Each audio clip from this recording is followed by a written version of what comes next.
Tonight, the major court decisions blocking most of President Trump's sweeping tariffs. One ruling found the emergency Trump claimed to justify the move exceeds any tariff authority delegated to the president. The White House blasting the ruling, saying it will cause a foreign policy disaster scenario. What happens now? We'll break it all down. Harvard hosts graduation amid that massive battle with the Trump administration. The Ivy League school with a temporary win, allowing them to enroll foreign students. Tonight, the dangerous and deadly storms on the move, hail, damaging wind, and flash flooding. The system will then shift east. Which areas are at risk? We have a new star. A star is born, Elon. It's been one wild political ride for Elon Musk. Tonight, he's officially out of the Trump administration. What happened as we look back at his few months trying to make major cuts to the federal government? The new drama today in the trial of Sean Diddy Combs. Our team is standing by to break down everything that happened there. The shocking airport surveillance. A passenger repeatedly attacks TSA agents. What we know about what happened and how he was allowed at the airport a day after being kicked off a flight for striking a passenger on board. A car goes airborne and slams into a roof. The driver pulled out alive. And apparently it's not the first time a driver missed a difficult turn. From ABC News World Headquarters in New York, this is Prime with Lindsay Davis.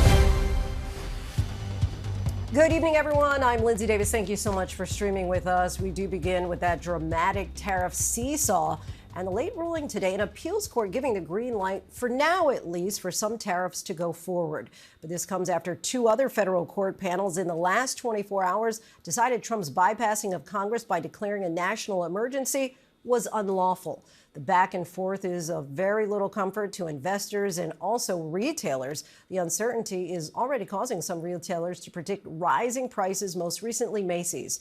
This all comes as Elon Musk made up his mind to depart the administration and leave his role as a special government employee, but not before rocking the boat and expressing his displeasure about the Republican spending bill currently working its way through Congress. We'll have an in-depth report on Musk coming up. But first, our senior political correspondent Rachel Scott on the tariff whiplash and what happens now. Tonight, tariff whiplash. After a federal court blocked most of President Trump's sweeping tariffs, saying he does not have the authority to do this, tonight an appeals court just ruling President Trump's tariffs can continue, at least for now. The tariffs have led to stock market swings, small business uncertainty, and now prices going up. Retailers suggesting they're paying the price. Walmart, Macy's, Ford, among those signaling there will be some price hikes because U.S. companies pay for these tariffs. Tonight, the White House fighting that federal court ruling that called the tariffs unlawful. President Trump had bypassed Congress, declaring a national emergency to impose the tariffs, something that's never been done before. That three-judge panel includes judges appointed by Presidents Reagan, Obama, and Trump himself, and they ruled that President Trump, using a national emergency declaration, exceeds any tariff authority delegated to the president. And then yet another federal judge ruling today the president does not have the power to, quote, unilaterally impose tariffs to reorder the global economy. So I asked the White House today, do they have another route to do this? Is the administration actively reviewing other avenues, other options to carry out the president's trade policy? The president's trade policy will continue. We will comply with the court orders, but yes, the president has other legal authorities where he can implement tariffs. But then late today, after both of those rulings, yet a third ruling. An appeals court saying the president can keep going with some of those tariffs for now, as the appeals process plays out. On Wall Street, the market rallying before opening when investors thought some tariffs would be blocked. Some investors have begun saying about Trump and his tariffs that Trump always chickens out, taco for short. The president not happy when asked about that. Mr. President, Wall Street analysts have coined a new term called the taco trade. They're saying Trump always chickens out on your tariff threats, and that's why markets are higher this week. What's your response to that? I kick out? Chicken out. Oh, isn't that nice? Chicken out. I've never heard that. 6 months ago, this country was stone cold dead. We had a dead country. We had a country people didn't think it was going to survive, and you ask a nasty question like that. It's called negotiation. And tonight, Elon Musk is done as a special government employee. The news coming after Musk broke with the president on his budget bill. Musk concerned about the level of spending that some estimate could add $3.8 trillion over the next 10 years to the deficit. Overnight thanking the president for the opportunity to reduce wasteful spending. Rachel joins us now from the White House. Rachel, what else are your sources saying tonight about Elon Musk? Well, Lindsay, we are told that senior officials were frustrated by those comments from Elon Musk saying that he was disappointed in the president's spending bill that would increase the deficit and also undermine the work of Doge. But the White House does insist that he did leave on good terms. In fact, I'm told that he will continue to serve as an unofficial advisor to the president, even possibly attending future White House meetings, Lindsay. Rachel Scott for us from the White House. Rachel, thank you.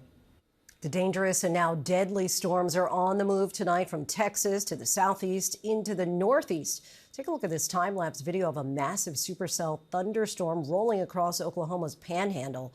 Austin slammed with high winds, hail as trees were pulled up from their roots. Lee Goldberg is timing this out in a moment. But first, ABC's Maria Villarreal has the latest from Texas. Tonight, powerful storms targeting central Texas with the threat of high winds and more hail after scenes like this in Austin overnight.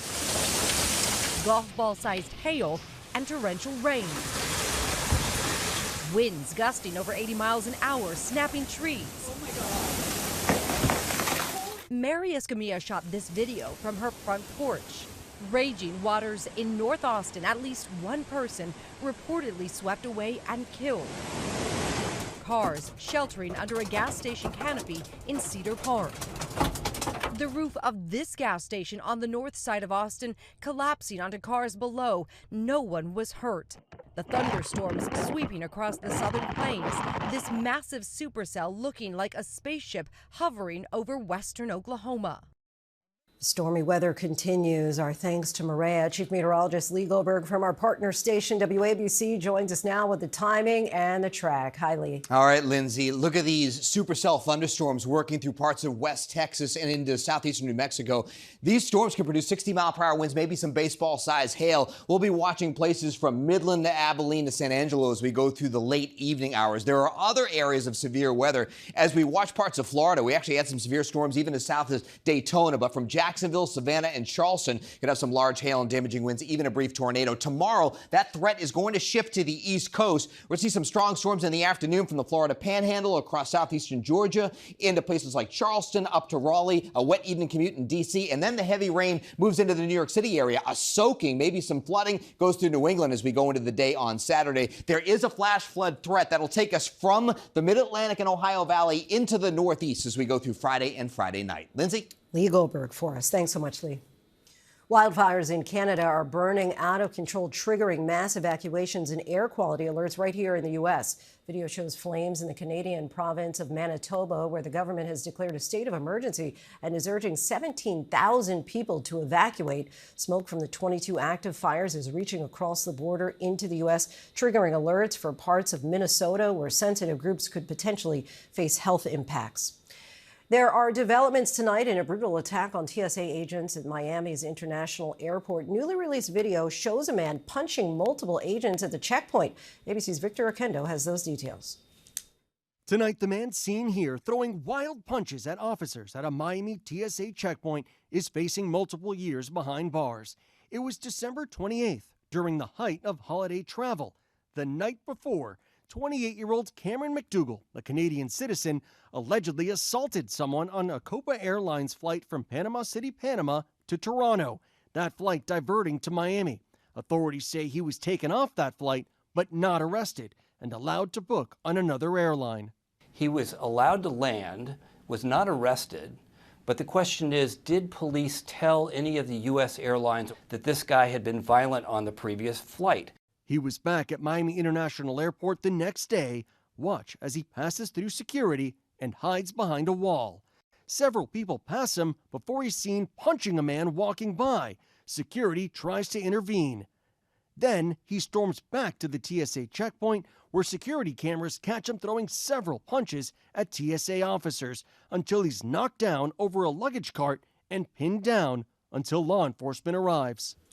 Thanks to Victor Oquendo. Today, a former personal assistant to Sean Diddy Combs took the witness stand under a pseudonym in the sex trafficking and racketeering trial of the rap mogul. Mia testified that for the first time she met Combs, he was in his underwear and that working with him was, quote, toxic and chaotic.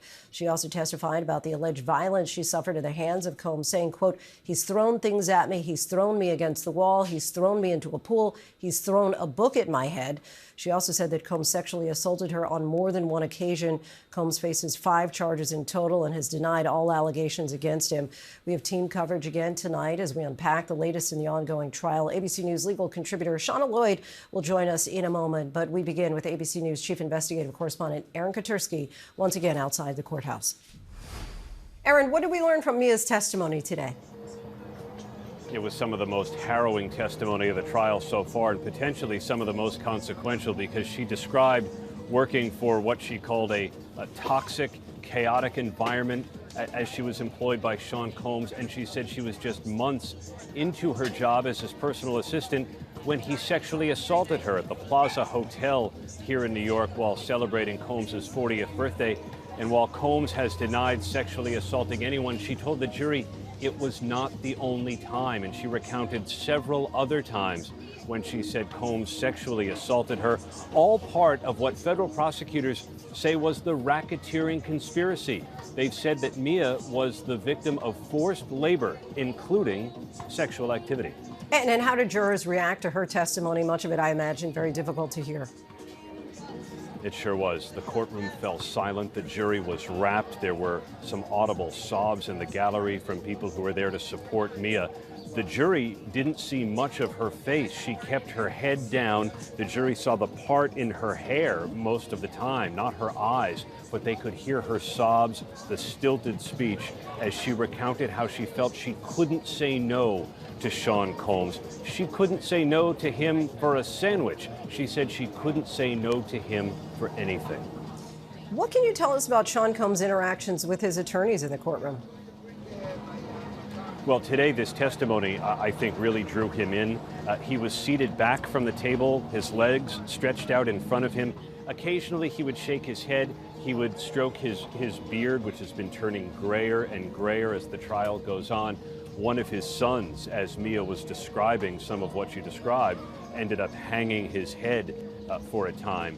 But when Combs walks in, he greets his family. The 3 sons came in a bit late, but he saw his mom, Janice, who was there, and the family let Combs know at the end of the day that they would be here every day of the trial, Lindsay. And what are we expecting for tomorrow? Mia's going to be back on the witness stand. She has already recounted several instances of violence and violent sexual assault. Perhaps there's more to come.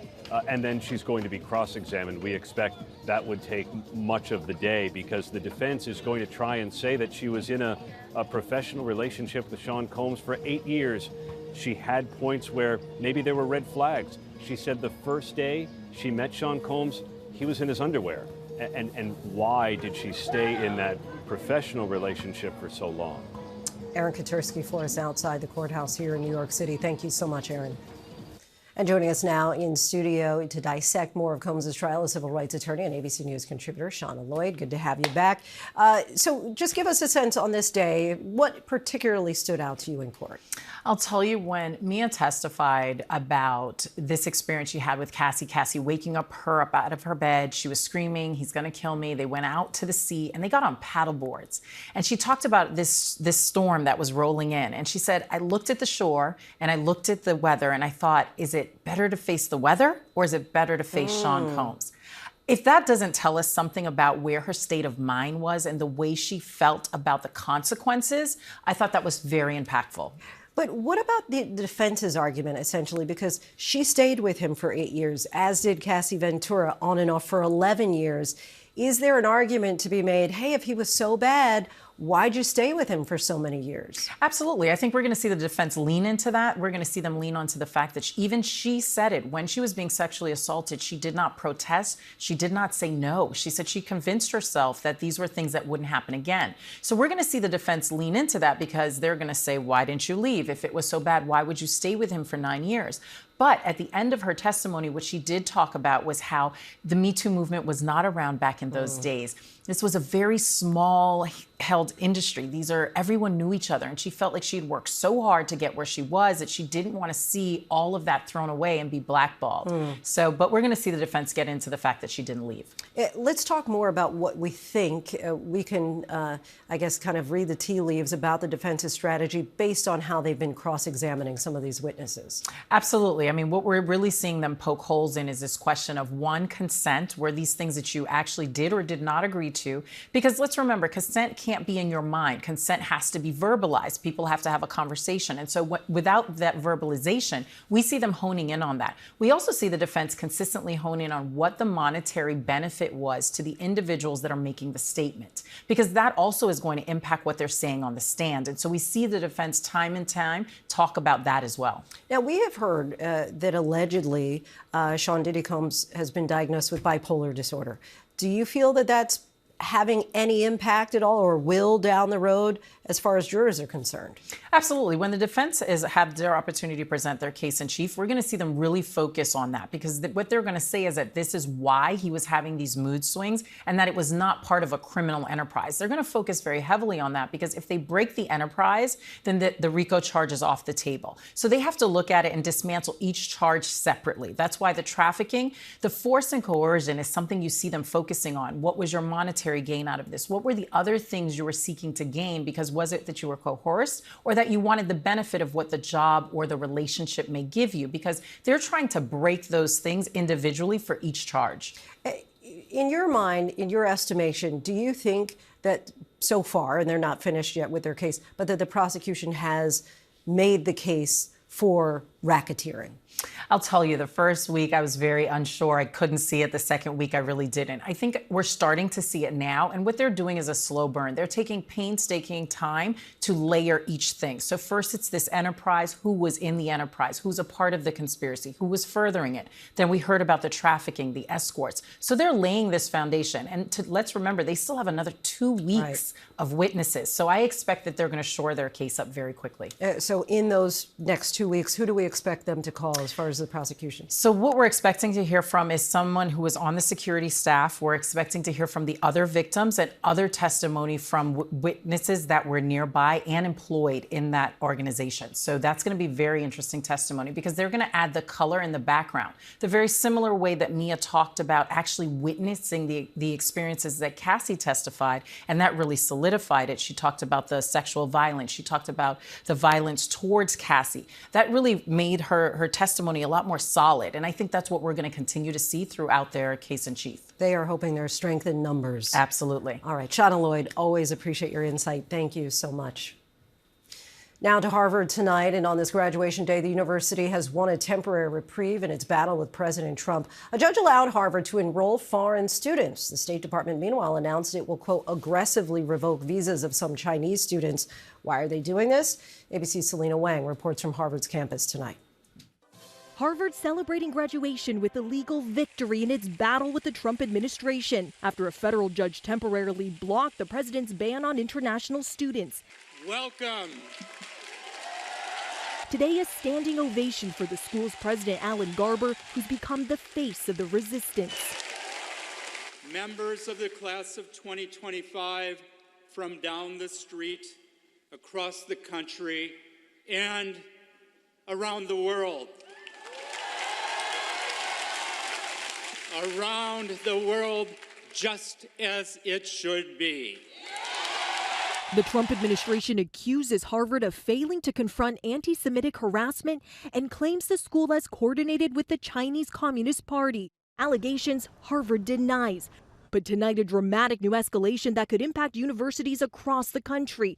Secretary of State Marco Rubio announcing the U.S. will work to aggressively revoke visas of Chinese students, including those with connections to the Chinese Communist Party or studying in critical fields. Former ambassador to China Nicholas Burns, now a Harvard professor, telling us there's already a rigorous vetting process. Those who are a security risk should not have a visa, but that probably excludes the vast majority of the applicants and the vast majority of the 277,000 Chinese students in the United States. For Harvard students like Fanzo Zhang from China, the last week has been a roller coaster. That definitely sparked a new round of panic mode. It's definitely a lot of devastation, frustration, disappointment, anger, and uncertainty going on campus right now. Selena Wang joins us now from the Harvard campus. Selena, talk to us about the ongoing legal fight at Harvard and what more do we know about the Chinese students impacted by the State Department's announcement? Yeah, Lindsay, well, this broader legal fight between the Trump administration and Harvard University, that is going to continue to play out in the courts. In addition to this battle over international students, Harvard has also sued the Trump administration for blocking billions of dollars in federal funding, for refusing to comply with government demands to change its curriculum, its admissions policy, and end all DEI programs. A hearing on that federal funding freeze is scheduled for July. Now, when it comes to those Chinese students and the warning delivered from the State Department, Lindsay, we don't know how many could be targeted. But more broadly, I mean, it's graduation day here on campus. I've been talking to students and faculty. Some of them feel like this graduation day was overshadowed by this broader legal battle. They feel relief about the judge's decision from today, but they know that it's temporary. Some of these international students are still considering transferring, Lindsay. A lot of tentacles to this. All right, Selena Wang from Harvard for us. Thanks so much, Selena. The Trump administration has released a Make America Healthy Again report that appears to cite studies that do not exist. The report from Health Secretary RFK Jr.'s MAHA Commission contained numerous inaccuracies within its bibliography, from broken links to citing non-existent studies. When asked if artificial intelligence was used to help create the report, White House Press Secretary Caroline Leavitt directed the question to HHS. HHS said, quote, minor citation and formatting errors have been corrected, but the substance of the MAHA report remains the same. Tonight, a man is wanted for shooting 2 police officers. Both are now in stable condition, but video shows the dangerous confrontation they survived. ABC's Chief Justice correspondent Pierre Thomas has more. Tonight, an urgent manhunt underway after this routine traffic stop in Ohio suddenly turns violent, ending in gunfire. Watch the police body-worn camera as the officers in Columbus, Ohio approach the vehicle just before 7 p.m. Wednesday, when the passenger jumps out and takes off.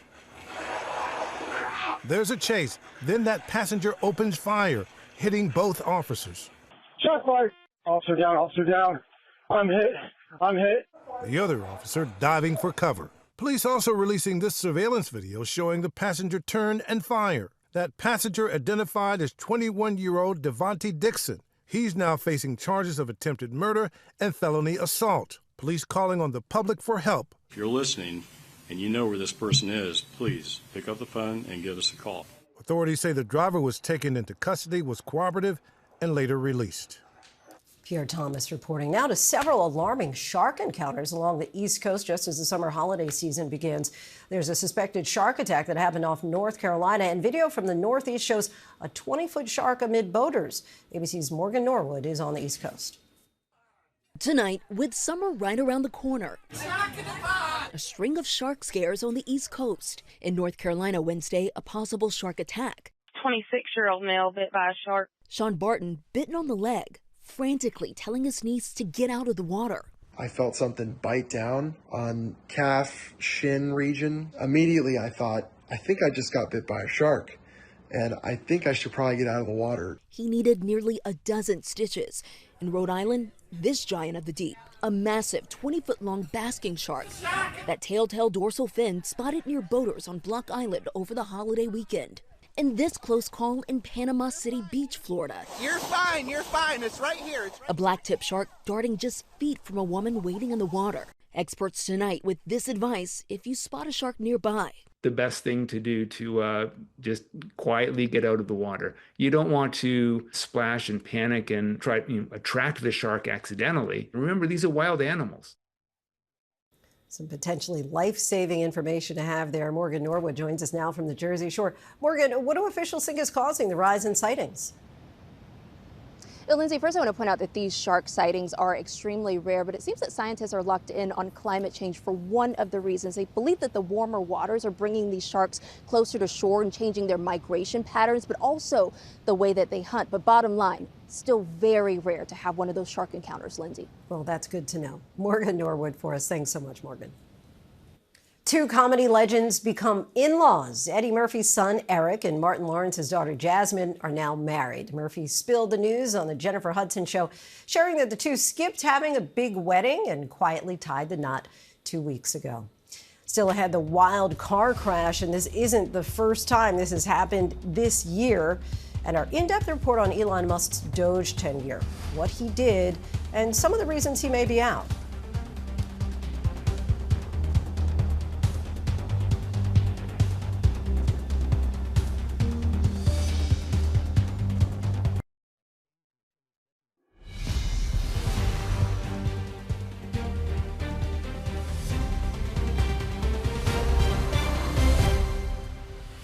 Welcome back. It's been a wild political ride for Elon Musk, and tonight, as Rachel reported earlier, Musk is officially out of the Trump administration. This comes on the heels of him criticizing Trump's so-called big, beautiful bill in an interview. It caps a turbulent tenure as the chief of Doge, trying to slash government spending across the board. Joe O'Brien looks back at what Musk did in just a matter of months. The most recognizable figure other than the president of this second Trump term, the chainsaw wielder. Headline-grabbing billionaire Trump backer behind a controversial overhaul of the federal government. Now, Elon Musk is officially out of the Trump administration. The world's richest man confirmed in this X post his time as a special government employee has come to an end, the culmination of a wild political ride. As you can see, I'm not just MAGA, I'm dark MAGA. Let me tell you, we have a new star. A star is born, Elon. It started with record-breaking big-dollar campaign contributions to put Trump back in power and led Musk to an integral role in Trump's orbit, staying at his Mar-a-Lago club, taking an office right next to the White House, and traveling with the president on Marine One. Yeah! Musk wasn't a candidate in 2024. This is what victory feels like. And he's never been confirmed by the United States Senate. But he wielded significant power as the de facto head of the Department of Government Efficiency, or Doge, an agency that didn't exist until a few months ago. This is an order creating and implementing the Department of Governmental Efficiency, known as Doge. Okay, that's a big one. And has gutted the federal government, all with the goal of streamlining its functions. The shakeup started on the first full day of Trump's second term. The Office of Personnel Management, which acts as a human resources department for the government, directed agencies to start putting together a list of workers they could easily get rid of. A week later, some 2 million federal employees received an email with an offer to resign and be paid through September or risk being fired. The subject line, "The fork in the road," the same phrase Musk used when he was slashing the workforce at Twitter. Fast forward just 30 days, and Musk and his team of Doge personnel gained access into more than a dozen federal agencies, with the potential to see the sensitive and personal information of millions of Americans. Top officials from the Social Security Administration to the IRS resigned in protest. The first agency to fall was USAID, administering foreign aid across the globe. Tens of thousands of federal employees across the government were fired, from the National Institutes of Health to the Department of Education to the Forest Service. Many of the terminations abrupt, even chaotic. Officials with the National Nuclear Security Administration, in charge of the nation's nuclear stockpile, were fired in error. The Department of Energy then scrambled to rehire them. Workers at the Consumer Financial Protection Bureau, protecting American consumers, were first told to stay home before many of them were let go. Some showed up anyway. 75,000 federal workers took Musk and Doge's offer to resign. And after that offer closed, other federal workers started receiving emails and calls like this. You will receive your termination notice via email shortly. Justine Ballou worked for the Department of Agriculture. 72 hours out from delivering her baby, she was fired. Paid maternity leave is off the table, and my health insurance is set to lapse at the end of this month. Federal workers' unions called many of the firings callous and indiscriminate. Musk laying out his approach to this audience in Dubai. If you don't remove the roots of the weed, then it's easy for the weed to grow back. But if you remove the roots of the weed, it doesn't stop weeds from ever growing back, but it makes it harder. So we have to really delete entire agencies, many of them. But while helming Doge, the South African-born entrepreneur continued to run his other cutting-edge companies like Tesla and SpaceX, both of which have been awarded roughly $18 billion over the last decade in federal contracts, including by agencies the president asked Musk to look into. The billionaire saying this when pressed by ABC's Rachel Scott. If you have received billions of dollars in contracts from the Pentagon, and the president's directing you to look into the Department of Defense, is that a conflict of interest? Are going to do at the president's request. Does that present a conflict of interest for you? No, because you'd have to look at the individual contract and say, first of all, I'm not the one, filing the contract. It's people at SpaceX. And Trump weighing in too. And if we thought that, we would not let him do that segment or look in that area if we thought there was a lack of transparency or a conflict of interest. Entering government, Musk set a sky-high goal of cutting $2 trillion in federal spending, later changing that to $1 trillion. But as the billionaire businessman returns to the private sector, Doge claims it's currently only slashed $175 billion out of the federal budget through canceling contracts and leases and firing employees. And even that number is disputed and hard to verify. Looking back, Musk recently telling the Washington Post, the federal bureaucracy situation is much worse than I realized. I thought there were problems, but it sure is an uphill battle. I think he wants to get the job done, get back to his businesses. That's what I think. Trump White House officials now insist Musk is leaving on good terms and will still serve as an unofficial advisor to the president. And Musk's influence will likely be felt for years. We have the stuff. His companies are still deeply ingrained in government work, from NASA to the Pentagon. Hand-picked Doge staffers now have senior roles across the federal government. And the world's richest man still has billions to burn in any upcoming elections. Our thanks to Jay O'Brien for that. Coming up, why the New York Times and Amazon are teaming up, and we go by the numbers on what we've learned so far in the drama-filled Diddy trial. Stay with us.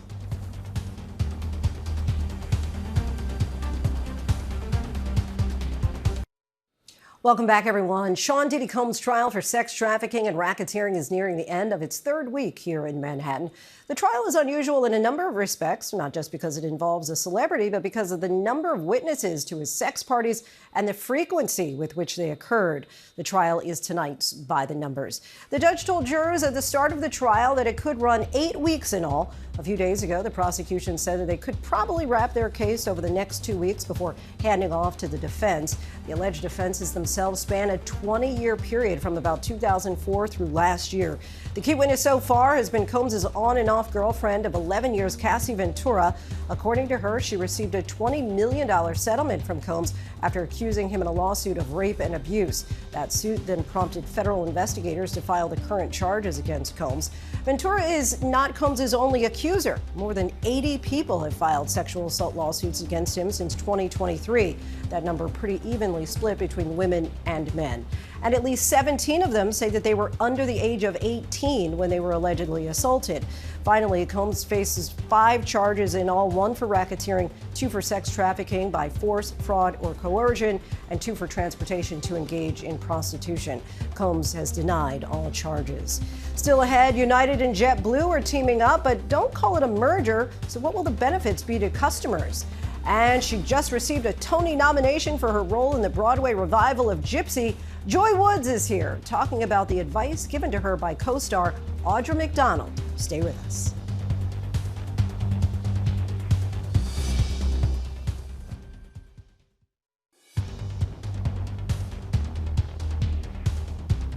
A legacy newspaper embraces AI in a new way. A car crashes into the roof of a building, and it's not the first time. Plus, why the original Hamilton cast is reuniting on stage. These stories and more in tonight's rundown.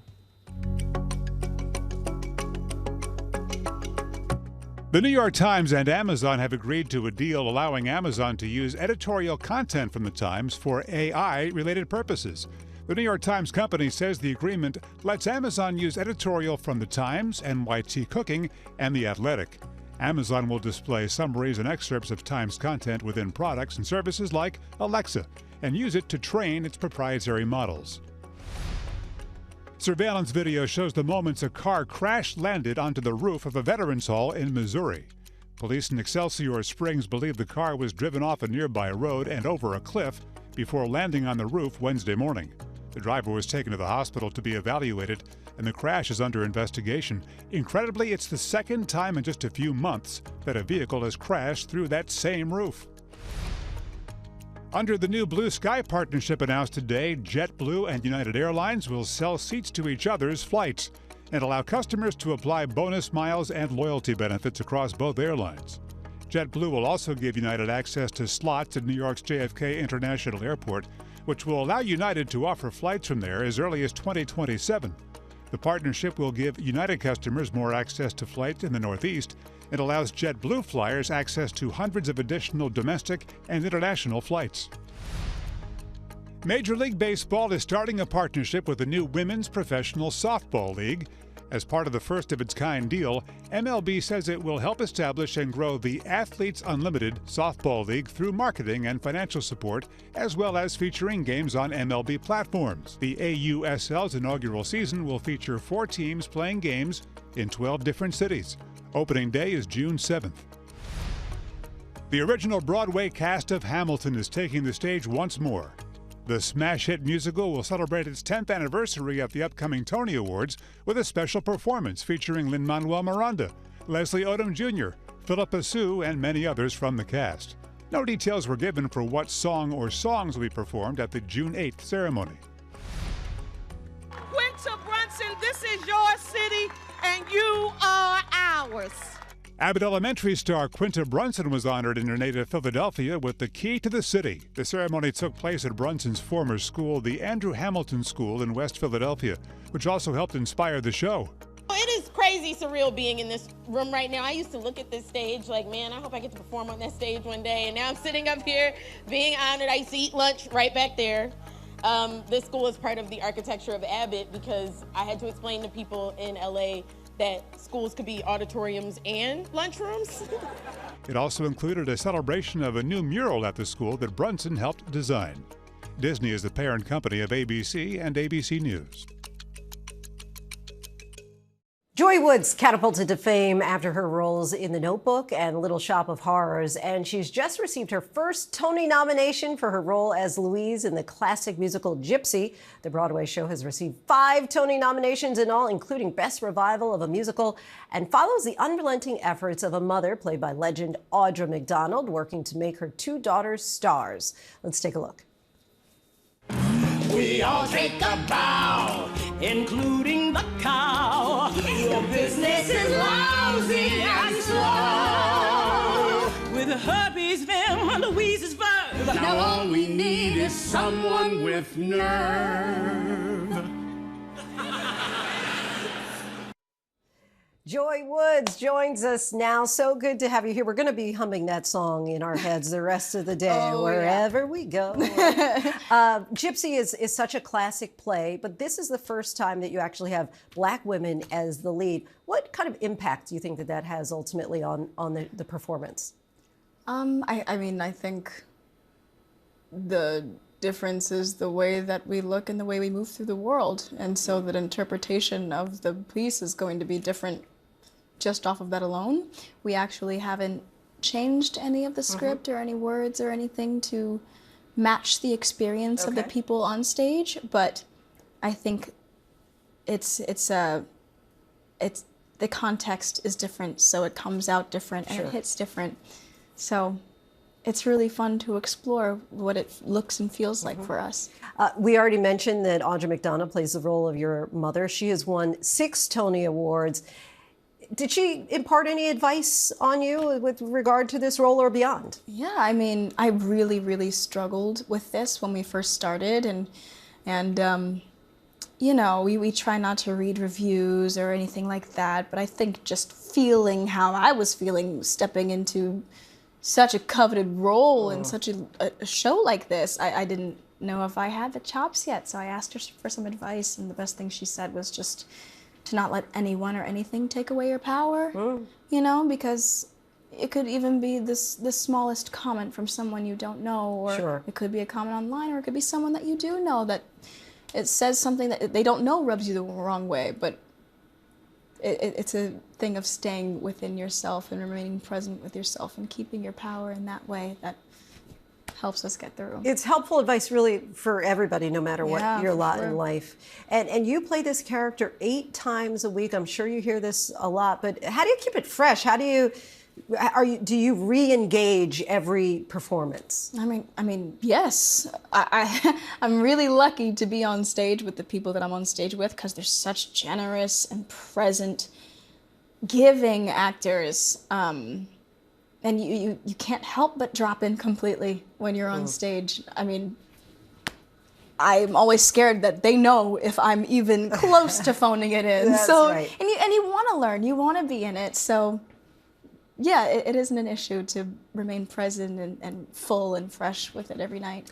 You've said before that your family has really supported and played an active role in your interest in music and performing and dance. How would you say that they have shaped you as an actress and performer? Well, I have a lot of dramatic siblings. And we were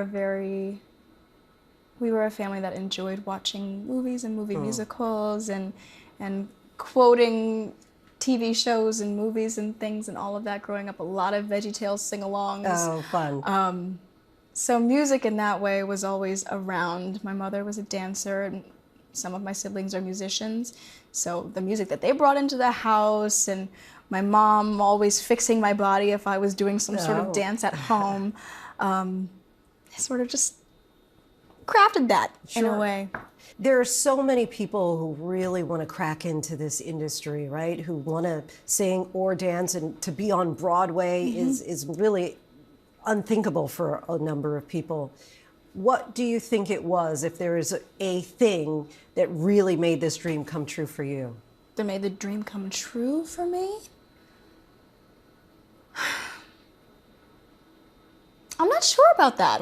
I'm really not sure about that, because I think I started working so quickly after I started school, and then the pandemic happened, and then we go back for a few months, and then I was making my Broadway debut, and then I was going on to the next show and the next show and the next show. I've been so lucky, and I'm so grateful for the experience that I've had. And I don't feel like I've had a moment to make up a dream, for it to feel like it came true. I really just feel like I just feel like I'm on the ride and trying to take it all in while I'm here. Well, congratulations to you, Joy. Thank Continued you. success. Gypsy is now playing at the Majestic Theater on Broadway. It stars, of course, Joy Woods, Audra McDonald, Danny Burstein, and Jordan Tyson. Finally tonight, a real-life sister act. World News Tonight anchor David Muir has more on a delightful viral moment. Tonight, the two nuns with their voices and their moves reaching millions. They're being called the new Sister Act. Sister Marizelli and Sister Marisa on a Brazilian Catholic TV show talking about their work to reach the faithful.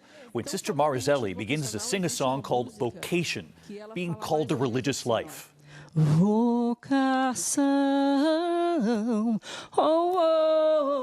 Sister Marisa joining in. Ajuda aí. But then, no one was expecting this.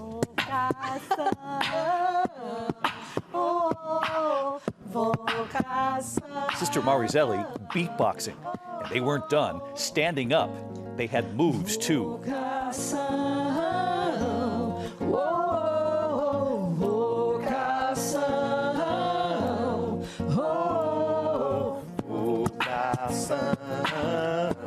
Then one of the hosts, the deacon, joining in.